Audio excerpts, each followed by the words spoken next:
And we're back, everybody. And James is going to continue on with the waiver wire. Are we sure we should be listening to the guy that's 0-2?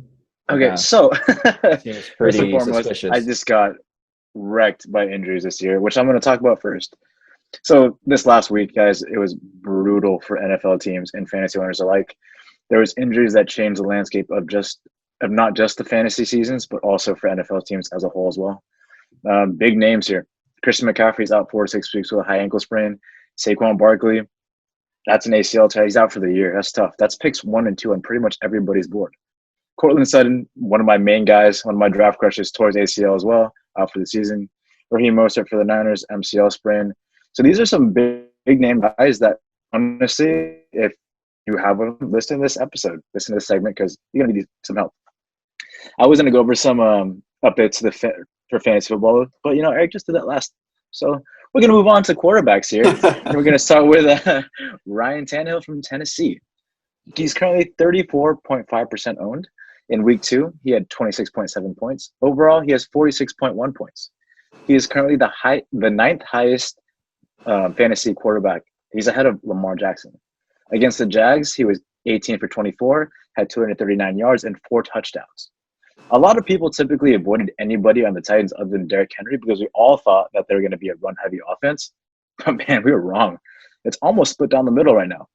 They have 68 pass attempts through 2 games, which is about 55% of their offensive snaps. Part of this is the emergence of really good weapons on the offensive end. Corey Davis is finally healthy. He was a former number 5 overall pick in 2017, so a lot of potential, but Jonathan Smith is looking really good. A.J. Brown isn't healthy right now, but when he is, he's a weapon, and we saw it last year. So the biggest question that people ask is, Tannehill's been in the league since 2012. Why are we only hearing about him now? And the reason being, he no longer has Adam Gase as his coach. Adam Gase is a terrible coach. He kills careers. Don't ever have him as your coach. If you're on the Jets right now, leave the Jets. Next up, Ryan Tannehill plays the Vikings. And this is a great matchup for any quarterback because the Vikings defense look good on paper. But they've given up 578 passing yards and 5 passing touchdowns so far this season. And also they lost their star linebacker, Anthony Barr, to torn pec, so he's out for the season as well. Tyler, you have a pretty solid team that doesn't have any real weaknesses anywhere, so you've kind of just become the QB guy for this segment. Oh, yeah. What do you think about Tannehill as a waiver wire pick for week 3? And does he finish the season as a top 10 fantasy QB? I think Tannehill is a great addition to your team, give you some quarterback depth. I think I surprised a lot of people. I think maybe some people thought last year was just kind of a one-season, one-hit wonder type of deal. He was the comeback player of the year last year. I think he's continuing that hot streak. For 9 consecutive regular season games, he's scored multiple passing scores for fantasy. So it seems like whatever he's got going on in Tennessee, he's doing pretty well there. So for me, I feel like this is a guy that you can rely on, and he can be dependable. Like you said, like you mentioned, he's the 9th ranked quarterback right now in fantasy. If he keeps this up, I don't see why he can't finish in the top 10. A couple other notable QBs here is my pick from last week is Gardner Minshew. He's owned in only 19.5% of the league, so that's a slight uptick from last week. But he scored 23.46 points last week. He's currently the number 11th ranked QB. And Joe Burrow. He's owned in 45.1. He scored 24 points last week. He's a 12th overall QB. Joe Burrow right now, if you guys Thursday, he looks good. If you had an offensive line, he'd be really, really great. But he doesn't, so he's rushed and it sucks. Next up, moving to running back, we got Joshua Kelly from the Chargers. He's owned in 27.9% of leagues. In week 2, he had 13.3 points. Overall, he has 25.3. Against Kansas City, and mind you, this was a very close game, he had 23 carries for 64 yards and 2 receptions for 49 yards. Joshua Kelly out-touched Austin Eckler 25-20. And Austin Eckler is supposed to be the number 1 running back on this team, but right now it's not looking like it. It's looking like running back 1A and 1B. They're going to split that backfield. Snap count-wise, Joshua Kelly was only on the field for 43 snaps, while Austin Eckler was on the field for 47. So just 4 more snaps. Looking up to next week, we got the Panthers. The Panthers don't look like a great defense. They gave up 127 rush yards per game right now. So that combo of Joshua Kelly and let's tear up this defense. Eric, other than Alvin Kamara, you don't really have much depth at the running back position. What do you think about adding Joshua Kelly? Well, I won't add him myself, but I'll tell you why you should add him. Because first off, I do remember hearing his name a fuck ton of times during that game against the Chiefs, and he had a team high 23 carries that game, 64 yards, 2 out of 3 passes caught for 49 yards. He was racking up points, and kind of going off what you said, the Chargers are showing us now they got kind of a 1A, 1B running back format. It's going to be like Eckler. When Eckler gets tired, it's going to be Kelly. Kelly seems like he's getting the job done for him.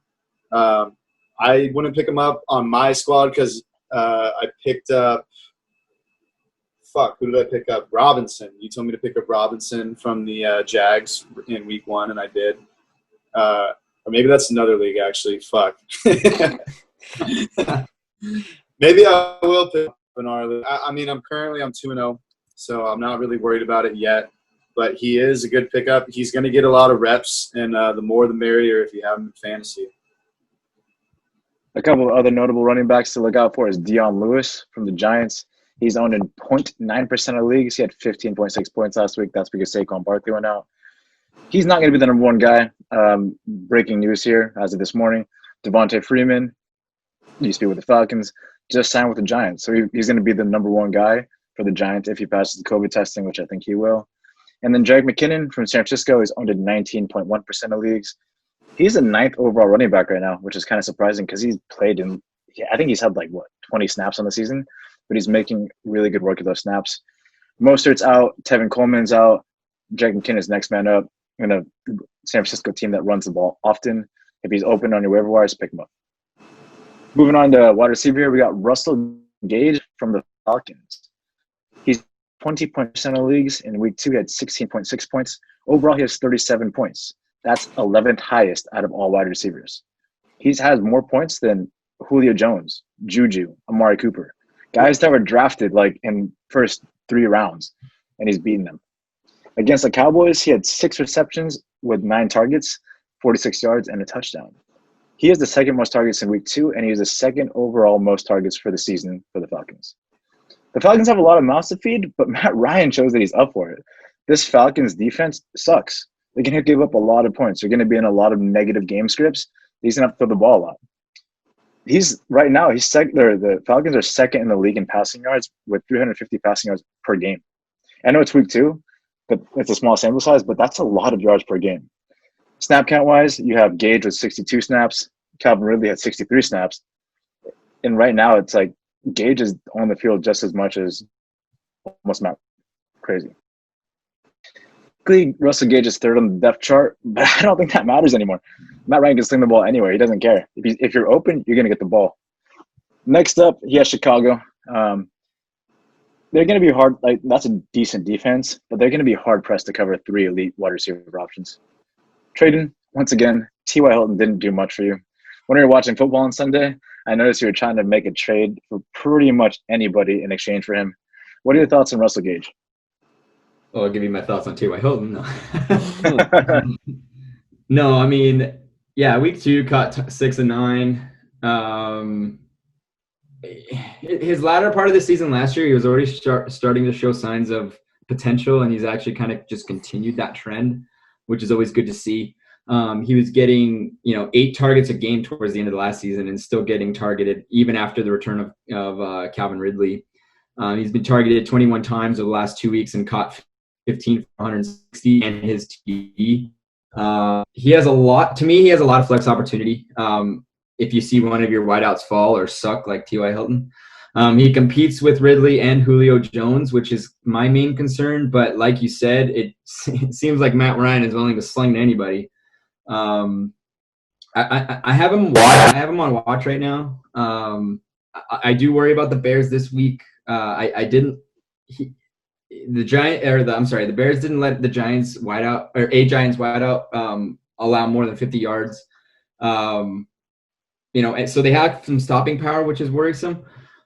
But I mean, at the end of the day, they can't guard all three of them. So I think that I'm with you. I think I'm going to keep him on watch, and I might make a pickup if he's available for sure. A couple other notable wide receivers here is Corey Davis from Tennessee. Man, I'm all about Tennessee this segment. But he is owned at 35.6% of leagues, had 12 points last week. And Keith Cole Sr. from Jacksonville. Jaguars actually look kind of good, guys. He's owned at 1.9% of leagues and had 17 points last week. Lastly, for tight end, we got Jonnu Smith. He is owned in 40.3% of leagues. In week 2, he had 24.4 points. That is a lot for a tight end. It's a lot for anybody. That's a non-quarterback. But damn, for a tight end, that's insane. He has 38 overall points. He's the second overall tight end in fantasy this year. Did anybody know his name before this? I didn't. Against the Jags, he had 4 receptions for 5 targets for 84 yards and 2 touchdowns. He has the second highest target share on the team. He's basically a wide receiver that blocks sometimes, if you guys watch the film. Earlier, I talked about Tannehill and how his emergence and how good he is, and Smith is one of his favorite targets. Snap count-wise, he was out there for 54 snaps, which is second to just Ryan Tannehill. He's out there more than anybody else.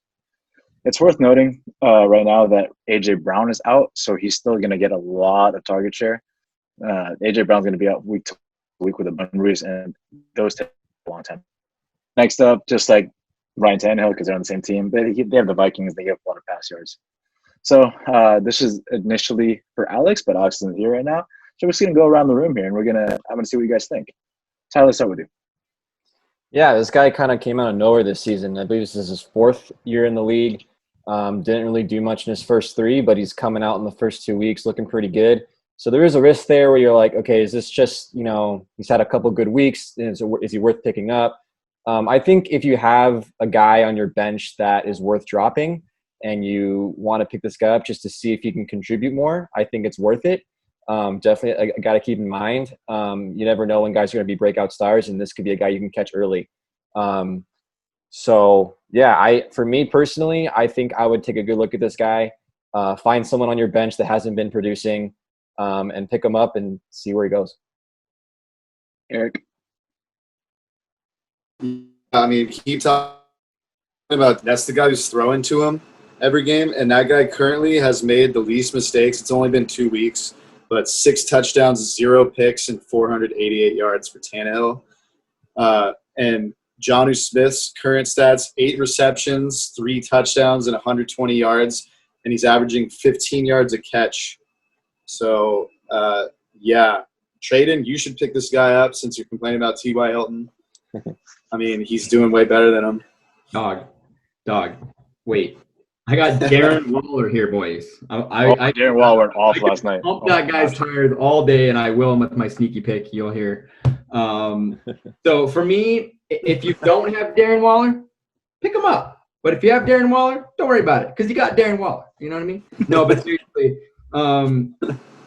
looking now, it looks like the roster percent has actually increased by 29.5%. So more than 50% of the leagues pick him up. So obviously, they must know James is a day because everyone's way ahead of him, unfortunately. No one in our league yet. But, I mean, James, good pick because I think the whole league is kind of seeing it. Thank you very much. All right, lastly for my segment here, guys, we're going to go around the room, and the guys are going to tell us what their favorite wire pickup of this week is. Tyler, start with you. Myles Gaskin, running back of the Miami Dolphins. Who? I'll tell you who. The 24th ranked running back currently, averaging 12.4 points, owned in 19.9% of leagues. You're like, dude, why the hell would I draft some random no-name guy in the Miami Dolphins? If you're desperate for running back because there's been a fuck ton of running back injuries all season. So why not pick up a guy who's got off to a pretty good start? Obviously, he's sharing the ball with Matt Breida. But so far, they seem to be pretty even in terms of their contributions to that Miami offense. So this could be a guy worth looking at. You're forgetting about Jordan Howard also back. But yeah, also that guy. Eric, you're next. That guy. I'm going with who the fuck? McKinnon. That guy on the Niners. He's been looking good. I'll go with him. I don't need him though, but I'll go with him. And then Traden. Okay. Everyone stay in their seats. To give some love to Kylie's cousin and her boyfriend up in the north, who are huge Raiders fans, if you're looking for a streamer quarterback, Derek fucking Carr threw for 282 yards for 3 touchdowns yesterday, was looking very comfortable after a slow start. Look, and he was also targeting Darren Waller all day, so I got to give him props. Thank you very much for that. But guys, when I watched that game, I just wanted to see some kind of life out of the Raiders, offense, and he gave it. I mean, he looked pretty freaking solid. And I understand that Drew Brees was, but looked at his face, you could tell Drew Brees was just very uncomfortable with the whole situation. He was not feeling it. And Derek Carr was laughing, having a great time. And his, he was slinging the ball. The throws looked pretty nice. I mean, I'm not going to take him because I have Mahomes, but Mahomes obviously is going to have a bye week. And I think he's the kind of, quarterback that you might watch for kind of a streaming opportunity when they're facing a leaky defense, because he finished 14th in all of QBs this week, which means, yeah, he's not starting most of the time, but when bye weeks come, it's time to put him on watch. And some leagues have like 2 QBs, that type of thing, so you could throw him in on there too. Derek Carr, I like what I see out of the Raiders, and I like what I saw at Derek Carr. Oh, and by the way, please keep throwing to Darren Waller. Thank you, Traden. One last thing. He brought up Drew Brees. I want to say one thing about Drew Brees, and I'm going to get a lot of hate for this, but I don't care. This is what I think. I think Drew Brees is washed after watching last night's game. This dude did not throw the ball more than 12 yards downfield. I don't know if he can anymore. Without Michael Thomas running a 5-yard slant and breaking free, Drew Brees has nothing. He looked like Jared Goff of last year, and Jared Goff looks like Drew Brees now. It's like they switched bodies. They switched, but yeah, man, That's crazy. But that's my segment, guys. Thank you very much.